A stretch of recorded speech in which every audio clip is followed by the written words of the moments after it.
Hello friends, this is Milan and welcome back to my channel. വളരെ complex ആയിട്ടുള്ള ഒരു കാര്യം വളരെ സിമ്പിളായിട്ട് മറ്റുള്ളവർക്ക് മനസ്സിലാവുന്ന രീതിയിൽ അവതരിപ്പിക്കുക എന്ന് പറയുന്നത് അത് ഇച്ചിരി കുഴപ്പം പിടിച്ച ടാസ്ക്കാണ്. അപ്പം ഇന്നത്തെ വീഡിയോ എന്ന് പറയുന്നത് അങ്ങനത്തെ ഒരു കുഴപ്പം പിടിച്ചൊരു കാര്യമാണ് നമ്മൾ ചർച്ച ചെയ്യാൻ പോകുന്നത്. നമുക്കറിയാം ആപ്പിൾ ഐഫോൺ 11 അസംബ്ലിങ് ഇന്ത്യ.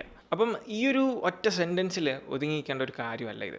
അതിൻ്റെ ബാക്കിൽ പല കാര്യങ്ങളുണ്ട്. അപ്പം ഈ കാര്യമാണ് നമ്മൾ ഇന്നത്തെ വീഡിയോയിൽ നിങ്ങൾക്ക് ബോറടിക്കാത്ത രീതിയിൽ ഞാൻ പറഞ്ഞു തരാൻ പോകുന്നത്. അപ്പോൾ ഇതിൽ കൂടുതലും അഡ്മിനിസ്ട്രേഷനുമായിട്ട് അല്ലെങ്കിൽ ഫിനാൻസുമായിട്ട് ബന്ധപ്പെട്ടുള്ള കാര്യങ്ങളാണ് ഇതിൻ്റെ ബാക്ക്ഗ്രൗണ്ടിലുള്ളത്. അതുകൊണ്ട് പല വെബ്സൈറ്റുകളും അതോടൊപ്പം തന്നെ ഇതിൽ വിവരമുള്ളവരോടൊക്കെ കാര്യങ്ങളൊക്കെ അന്വേഷിച്ച് ചോദിച്ചതിന് ശേഷമാണ് അതിൻ്റെയൊക്കെ ബേസിലാണ് ഞാൻ ഈ വീഡിയോ സെറ്റപ്പ് ചെയ്തേക്കുന്നത്. അപ്പം കൂടുതലൊന്നും പറയാനില്ല.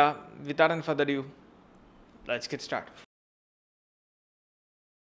കഴിഞ്ഞ ദിവസം നമ്മുടെ മിനിസ്റ്റർ രവിശങ്കർ പ്രസാദ് അദ്ദേഹം ട്വിറ്ററിൽ ട്വീറ്റ് ചെയ്തതിൻ്റെ സ്ക്രീൻഷോട്ടാണ്.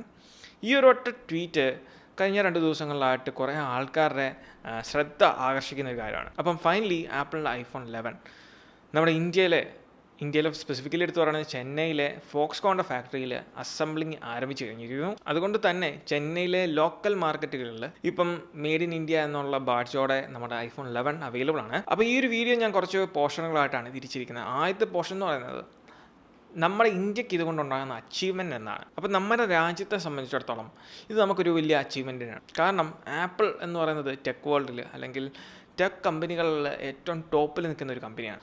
അപ്പം അങ്ങനൊരു കമ്പനി നമ്മുടെ രാജ്യത്തേക്ക് വരുമ്പോൾ അല്ലെങ്കിൽ അവർ മാനുഫാക്ചറിങ്, അത് അവരുടെ ഏതെങ്കിലും ഒരു പ്രൊഡക്റ്റ് മാനുഫാക്ചറിങ് അല്ല, ഇപ്പം നിലവിൽ മാർക്കറ്റിൽ റൺ ചെയ്തുകൊണ്ടിരിക്കുന്ന ഒരു പ്രോഡക്റ്റാണ് ഐഫോൺ 11 എന്ന് പറയുന്നത്. അപ്പോൾ അത്രയും വാല്യൂ ഹോൾഡ് ചെയ്യുന്ന ഒരു പ്രോഡക്റ്റ് നമ്മളെ ഇന്ത്യയിൽ അസംബിൾ ചെയ്യുമ്പം നമുക്ക് ഇന്ത്യക്ക് ഉണ്ടാകുന്ന അച്ചീവ്മെൻറ്റ് എന്ന് പറയുന്നത് അത് ആഗോളതലത്തിൽ നോക്കുകയാണെങ്കിൽ വലിയൊരു നേട്ടം തന്നെയാണ്, വലിയൊരു അച്ചീവ്മെൻ്റ് ആണ്. അപ്പം ഈ ഒരു അവസരത്തിൽ നമ്മുടെ രാജ്യത്തിന് ഇങ്ങനൊരു അച്ചീവ്മെൻറ്റ് ലഭിക്കാൻ അതിനുള്ള മെയിൻ കാരണം എന്ന് പറയുന്നത് ചൈനയാണ്. 2018 US-ഉം ചൈനയും തമ്മിലുള്ള ട്രേഡ് വാർ, അതോടൊപ്പം തന്നെ ഈ ഒരു COVID-19 സിറ്റുവേഷൻ, ഈ ഒരു പാൻഡമിക് സിറ്റുവേഷൻ വന്നപ്പം നമ്മുടെ ആപ്പിളിൻ്റെ കാര്യം മാത്രം എടുത്ത് നോക്കിയാൽ മതി. നമ്മുടെ ഐഫോൺ 11 ഡിലേ ആകാനും അതിൻ്റെ പ്രോട്ടോടൈപ്പിങ്ങിൻ്റെ കാര്യം പോലും ഒന്നും ആകാതെ ഡിലേ ആകാനുള്ളൊരു കാര്യം വന്നത് അല്ലെങ്കിൽ അതിൻ്റെ ഒരു പ്രധാന പങ്ക് വഹിച്ചത് ചൈനയിലെ ഫാക്ടറീസ് അല്ലെങ്കിൽ ചൈനീസ് ഗവൺമെൻറ്റിൻ്റെ കുറച്ച് നയങ്ങളും കാര്യങ്ങളൊക്കെ കാരണമാണ്. അപ്പോൾ ചൈനീസ് ഗവൺമെൻറ്റിൻ്റെ ഇതുപോലത്തുള്ള ക്രൂട്ട്നെറ്റിയും ബ്ലാക്ക് സാഷും ഒക്കെ കൊണ്ട് തന്നെ പല രീതിയിലാണ് പല മാനുഫാക്ചറേഴ്സിനെ അഫക്റ്റ് ചെയ്യുന്നത്. കാരണം ഉദാഹരണം പറയുകയാണെങ്കിൽ ഫോക്സ്കോൺ, ആപ്പിളിൻ്റെ പാർട്ട്നേഴ്സായ മാനുഫാക്ചറിങ് പാർട്ട്നേഴ്സ് തന്നെയാണ് ഫോക്സ്കോൺ, അതുപോലെ തന്നെ വിസ്ട്രോൺ. അപ്പോൾ ഈ ഫോക്സ്കോൺ എന്ന് പറയുന്നത് ചൈനയിലെ one of the largest privatise സെക്ടറാണ്. കാരണം ചൈനീസ് ഗവൺമെൻറ്റിൻ്റെ നയങ്ങൾ അവർ പറയുന്നത് അനുസരിച്ചാണ് ഈ ഒരു ഫോക്സ്കോൺ പ്രൊഡക്ഷൻ അല്ലെങ്കിൽ അവരുടെ കാര്യങ്ങളൊക്കെ തന്നെ തീരുമാനിക്കുന്നത്. അതുകൊണ്ട് തന്നെ ഇങ്ങനത്തെ നയങ്ങളും പോളിസീസും എല്ലാം മറ്റുള്ള രാജ്യങ്ങളിലെ പല കമ്പനീസിനെയും വലച്ചിട്ടുണ്ട്. അതോടൊപ്പം തന്നെ പല രാജ്യങ്ങളും ഈ ട്രേഡ് വാറിൻ്റെ ഭാഗമാകേണ്ടി വന്നിട്ടുമുണ്ട്. അപ്പം ആഗോളതലത്തിൽ ഇങ്ങനെ നടന്ന പല പ്രശ്നങ്ങളുമാണ് ഇപ്പം പല കമ്പനികളെയും ചൈനയിൽ നിന്ന് അവർ ഫാക്ടറീസ് മാറ്റി മറ്റ് പല രാജ്യത്തേക്ക്, ഉദാഹരണം പറയുകയാണെങ്കിൽ വിയറ്റ്നാം, അതേപോലെ തന്നെ മെക്സിക്കോ, ഈ രാജ്യങ്ങളിലേക്കൊക്കെ താൽക്കാലികമായിട്ട് അവരുടെ പ്രൊഡക്ഷൻ അതുപോലെ തന്നെ മാനുഫാക്ചറിങ് ഒക്കെ എസ്റ്റാബ്ലിഷ് ചെയ്യാനുള്ള ഒരു പ്രധാന കാര്യം എന്ന് പറയുന്നത്. അപ്പോൾ ഇങ്ങനെയൊക്കെ കമ്പനികൾക്ക് ചെയ്യാമെങ്കിലും ഇവിടെയൊക്കെ അവർ നേരിടുന്ന പ്രതിസന്ധി എന്ന് പറയുന്നത് വർക്ക് ഫോഴ്സ്, 2 ലാൻഡ്, ഈ 2 ഫാക്ടേഴ്സ് വളരെ ഇമ്പോർട്ടൻ്റ് ആയിട്ടുള്ള കാര്യങ്ങളാണ്. അപ്പോൾ അങ്ങനെ നോക്കുമ്പം ഭൂമി വിസ്തൃതി കൊണ്ടും പോപ്പുലേഷൻ്റെ അളവ് കൊണ്ടും ഏറ്റവും ടോപ്പിൽ നിൽക്കുന്ന ഒരു രാജ്യമാണ് ചൈന എന്ന് പറയുന്നത്. അപ്പോൾ അങ്ങനെ ഒരു രാജ്യത്തോട് കിടപിടിച്ച് നിൽക്കാൻ പറ്റുന്ന ഒരൊറ്റ രാജ്യമുള്ളൂ, അത് നമ്മുടെ ഇന്ത്യയാണ്. അതുകൊണ്ട് തന്നെയാണ് ആപ്പിൾ അവരുടെ ഹൈ എൻഡിൽ അതിനിപ്പോൾ നിൽക്കുന്ന കറൻ്റ്ലി മാർക്കറ്റിൽ റൺ ചെയ്യുന്ന ഒരു സ്മാർട്ട് ഫോൺ നമ്മുടെ ഇന്ത്യയിൽ അസംബിൾ ചെയ്യാനുള്ള ഒരു തീരുമാനത്തിലേക്ക് വന്നത്. ഇനി രണ്ടാമത്തെ കാര്യം എന്ന് പറയുന്നത്, ഈ ഒരു ന്യൂസ് കേട്ടതിന് ശേഷം പല കൂട്ടുകാരും നമ്മുടെ ഇൻസ്റ്റാഗ്രാമിലും വാട്സാപ്പിലും ഒക്കെ മെസ്സേജ് ചോദിച്ചൊരു കാര്യമാണ്, ഐഫോൺ 11 ഇന്ത്യയിൽ നിർമ്മിക്കുന്നതുകൊണ്ട് നമുക്ക് റേറ്റിന് അല്ലെങ്കിൽ ഇപ്പം നിലവിലുള്ള ആ ഒരു റേറ്റിൽ നിന്ന് ഐഫോൺ 11 പ്രൈസ് കുറയാനുള്ള ചാൻസ് ഉണ്ടോ എന്നുള്ളത്.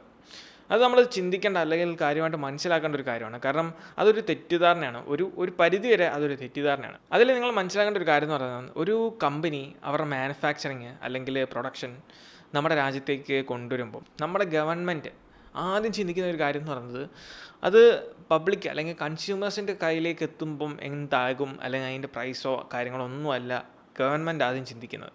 ഗവൺമെൻറ് ഏറ്റവും ആദ്യം ചിന്തിക്കുന്ന ഒരു കാര്യം എന്ന് പറയുന്നത് നമ്മുടെ രാജ്യത്തിന് ഒരു ഇൻവെസ്റ്റ്മെൻറ്റ് പുതുതായിട്ട് കിട്ടുവാണ് അല്ലേ.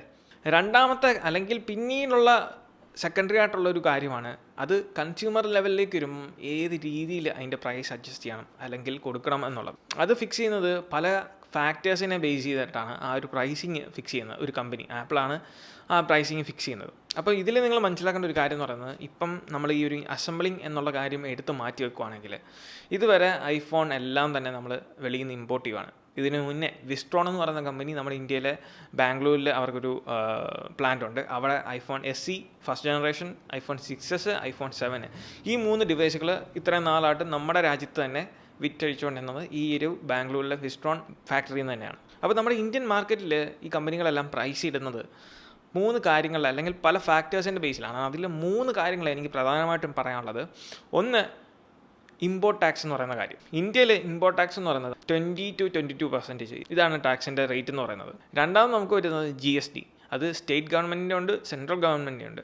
മൂന്നാമത് നമുക്ക് വരുന്നതാണ് 10% സർവീസ് ടാക്സ് എന്ന് പറയുന്ന കാര്യം. അപ്പോൾ ഈ 3 കാര്യങ്ങളും കൂടെ ചേർത്തിട്ടാണ് നമുക്കൊരു റേറ്റ് വരുന്നത്. ഇതിന് എക്സാമ്പിളായിട്ട് നമ്മൾ വേറെ എങ്ങും പോകേണ്ട ആവശ്യമില്ല. ആപ്പിളിൽ തന്നെ നോക്കിയാൽ മതി. iPhone SE എന്ന് പറയുന്നത്, ആ ഒരു ഡിവൈസ് എന്ന് പറയുന്നത് നിങ്ങൾക്കറിയാം $399 അമേരിക്കയിൽ ഈ സാധനം ആപ്പിൾ റിലീസ് ചെയ്തത്. അപ്പോൾ ഈ $399 നമ്മുടെ ഇന്ത്യൻ മണിയിലേക്ക് കൺവേർട്ട് ചെയ്യുമ്പോൾ ഏകദേശം 30,000 രൂപ വരും. അപ്പോൾ ഈ ഒരു ഡിവൈസ് 30,000 രൂപയ്ക്ക് എക്സ്പെക്റ്റ് ചെയ്യിക്കുന്ന നമ്മുടെ അടുത്തേക്ക്, നമ്മുടെ മാർക്കറ്റിലേക്ക് വരുമ്പോൾ, ഞാൻ മുമ്പേ പറഞ്ഞ 3 കാര്യങ്ങൾ, ഒന്ന് GST, സർവീസ് ടാക്സ്, അതോടൊപ്പം തന്നെ ഇമ്പോർട്ട് ടാക്സ്, ഈ 3 കാര്യങ്ങളെ ചേർത്ത് വരുമ്പോൾ 39% എക്സ്പെൻസ് കൂടുതൽ.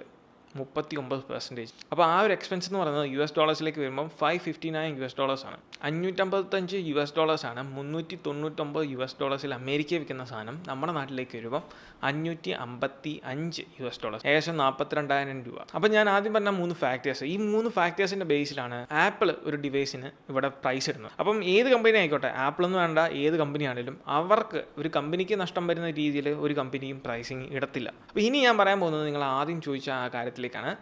നമ്മുടെ രാജ്യത്ത് അസംബിൾ ചെയ്യുമ്പം ഈ iPhone 11 പ്രൈസ് ഡ്രോപ്പ് ചെയ്യാനുള്ള സാധ്യതയുണ്ടോ? അതിൻ്റെ എക്സാക്ട് കാര്യം പറയുവാണെങ്കിൽ ഒരു ചെറിയ ഉദാഹരണം ഞാൻ പറയാം. നമുക്കറിയാം, നമ്മളൊരു ഇന്ത്യൻ കോഫി ഹൗസിൽ പോയിട്ട്, അല്ലെങ്കിൽ ഏതെങ്കിലും ഒരു റെസ്റ്റോറൻറ്റ് ആയിക്കോട്ടെ, അവിടെ പോയിട്ട് നമ്മളൊരു മസാല ദോശയും ചായയും വടയൊക്കെ കഴിച്ചിറങ്ങുമ്പം നമ്മൾ കൊടുക്കുന്ന പൈസയുടെ കൂട്ടത്തിൽ അതിനകത്ത് GST എന്ന് പറയുന്ന സംഭവമുണ്ട്, അല്ലേ?